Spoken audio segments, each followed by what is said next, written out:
사이다 무비튼. 내 이름은 정발은 30살의 회사원이다. 아내 부정에는 33살. 결혼과 동시에 퇴사, 전업주부가 됐다. 결혼 초기에는 모든 게 완벽했다. 아내는 집안일도 돈 관리도 잘 꾸려나갔다. 생활비는 신용카드를 병행하면서 알맞게 현금을 인출했다. 그런데 결혼 2년차가 된 후로 어디서부터인가 균열이 생기기 시작했다. 퇴근하고 돌아와서 인터넷 뱅킹으로 잔액을 확인하고 신용카드 내역을 확인한 순간 기절할 뻔했다. 왜 이렇게 예금이 줄어들었지? 지난달 카드 대금 너무 많이 나온 거 아니야? 나는 아내에게 주의를 줬다. 이런 일로 아내에게 주의를 준 게 벌써 몇 번째인지 알 수 없을 정도였다. 당신, 나를 이 집 노예쯤으로 여기는 거 아니야? 난 24시간 365일 계속 근무 중이야. 그걸 월급으로 환산하면 얼만 줄이나 알아? 나도 돈 쓸 자격 있어. 쥐꼬리만한 월급으로 나한테 고연봉 줄 처지도 아니고 당신 수준에 맞춰서 타협하고 있다는 건 알아둬. 아내는 요즘 인터넷에서 눈을 떼지 않는다. 특히 여성의 권리를 찾자 그런 류의 인터넷 기사를 열성으로 읽고 있었다. 내가 언제 돈 쓰지 말래? 가끔 기분 전환하러 친구랑 밥 먹고 여행도 가고 그런데 돈 쓰는 걸 뭐라고 하는 게 아니잖아. 당신 요즘 집안일도 거의 안 하는 거 알아? 집이 이렇게 엉망이면 좀 치워야지. 나는 보다 못해 한마디 했다. 하지만 아내는 격노했다. 아내도 사람이야. 동등한 인격차라면 명령할 권리 따윈 없어. 나는 여성의 권리와 자유를 지키기 위해서라면 끝까지 싸울 거야. 당신은 여자를 노동력과 성적 해소를 위한 도구로밖에 생각 안 해. 당신이 한 발언은 여성 전체를 적으로 돌리는 악질적 헤이트 크라임이야. 헤이트 크라임? 아내는 인터넷에서 영향을 받았는지 예전에는 쓰지 않던 낯선 용어들을 자주 입에 올렸다. 나중에 검색해봤더니 헤이트 크라임은 편견이나 차별의식의 원인이 되어 일어나는 증오범죄를 말하는 거였다. 그러니까 아내는 여자라는 이유로 차별하지 말라는 말을 하고 싶었던 모양이었다. 한번 열이 받은 아내는 출처불명의 단어와 주장을 펼쳐가며 나를 비난했고 그 강도도 점점 올라갔다. 이미 회사에서 녹초가 되어 돌아온 상태에서 1시간 이상 문매를 맞던 나는 잘못했다고 말하고 있었다. 처음엔 불화산처럼 열변을 토하는 아내를 보면서 혹시 내가 자각 증상이 없을 뿐 실은 나는 아주 형편없는 인간이 아닐까? 그런 심각한 고민에 빠지기도 했었다. 그래서 아내의 부담을 줄이기 위해 집안일도 열심히 했다. 아내에게 지적당한 부분은 즉시 고치려고 노력했다. 하지만 그런 나의 노력이 다 헛된 것이었다는 걸 나중에 깨달았다. 아내가 악에 바친 듯 나를 비난한 건 젊은 남자와 불륜 중이었기 때문이었다.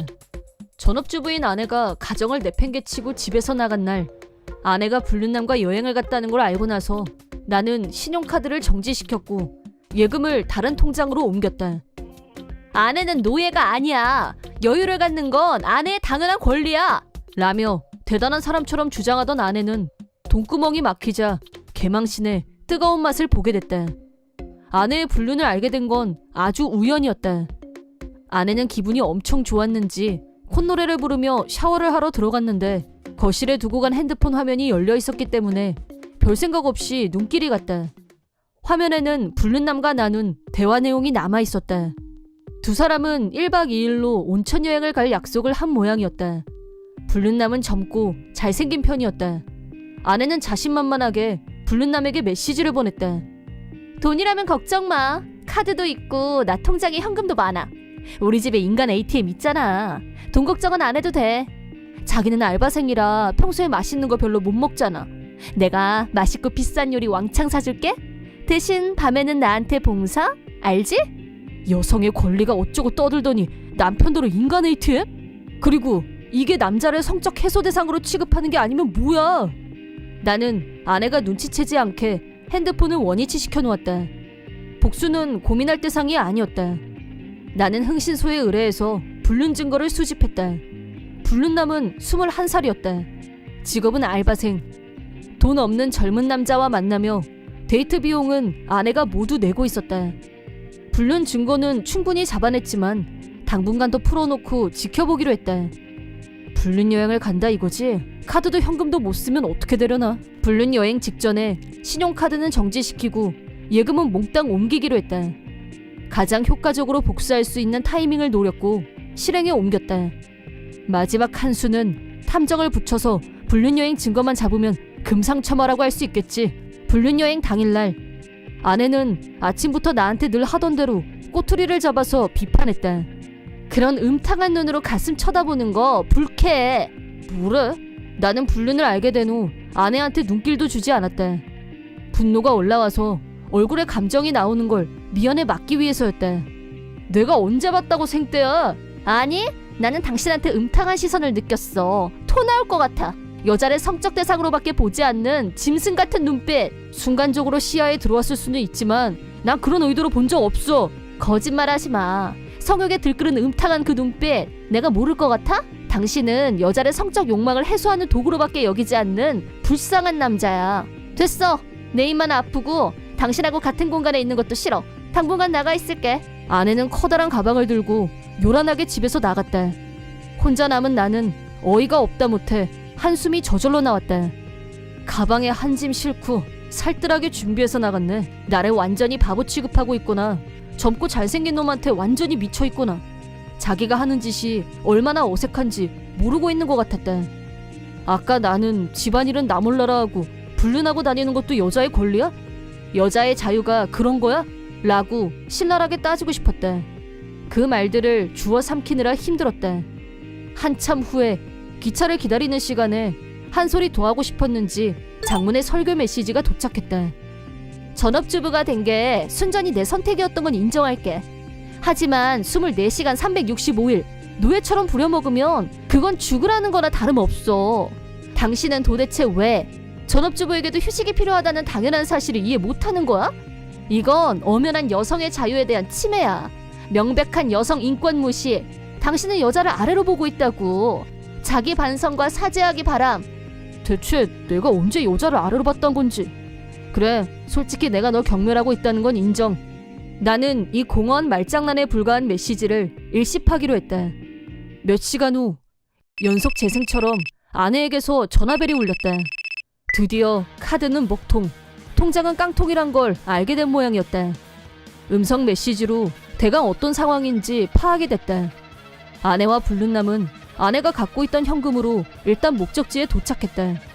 그런데 호텔을 미리 예약하지 않고 간 모양이었고 한 군데서 예약이 안 되더라도 관광지에 호텔은 널려있겠다. 걱정 안 한 거겠지. 돈으로 해결하면 되지 무슨 걱정이 있으랴. 뭐 그런 이유가 아니었을까 싶다. 다행히 찜해뒀던 호텔에 빈 방이 있었고 거만한 표정으로 카드를 꺼냈는데 계속 에러가 났고 체면이 구겨진 아내는 불이 나게 ATM으로 뛰어갔을 테고 통장 잔액이 0이란 걸 확인한 순간 뚜껑이 확 열리면서 나한테 욕을 퍼부어댔지만 나는 배를 잡고 웃었다. 멘붕, 현타, 미치기 일보 직전이란 게 확확 와닿았다. 당신은 여성의 권리를 뭘로 보는 거야? 아내는 한 푼도 쓰지 말라는 게 말이 돼? 이건 명백한 인권 침해 행위야. 당장 나한테 돈 보내라고. 그게 당신이 해야 될 역할이야. 내 메시지 듣는 거 다 알아. 장난치지 말고 당장 돈 내놔? 돈 내놓으라고. 당장 나한테 전화해. 이건 명령이야. 자신에게는 자유를 주장하면서 타인에게는 명령이라 빵 터졌다. 밤늦게 아내가 집으로 들어왔다. 지랄발광 그 잡채. 당신이 무슨 짓을 했는지 알아? 내가 얼마나 망신당했는지 알기나 하냐고. 글쎄, 호기롭게 불륜여행 가서 하룻밤 자고 오려고 했는데 그게 잘 안 됐다고 이렇게 뿜을 일은 아니지 않나? 아내는 순간 얼어붙더니 멈칫했다. 불륜여행 갔다는 거 알았고 그래서 카드 정지시켰고 예금 옮겼을 뿐이야. 나머지 얘기는 변호사 앞에서 하는 걸로. 잠깐만. 설마 불륜도 여성의 권리니 자유에 갖다 붙일 생각은 아니겠지? 달변이나 안 해도 이 상황에서는 입을 다물고 조용히 했다. 이혼했고 아내와 불륜남에게 위자료로 3천만 원씩을 청구했다. 돈이 없는 불륜남과 아내는 대판 싸우고 헤어졌다고 한다. 아내한테서 재결합을 요구하는 장문의 메시지가 왔다. 내 대답은 심플했다. 드디어 가정에서 해방돼서 여성의 자유와 권리를 얻었으니까 최대한 즐겨. 2번 다시 연락하지 말고 잘 살아. 이번 영상은 어떠셨나요? 재밌게 보셨다면 구독, 좋아요에 댓글까지 달아주시면 감사하겠습니다. 그럼 다음 영상에서 만나요.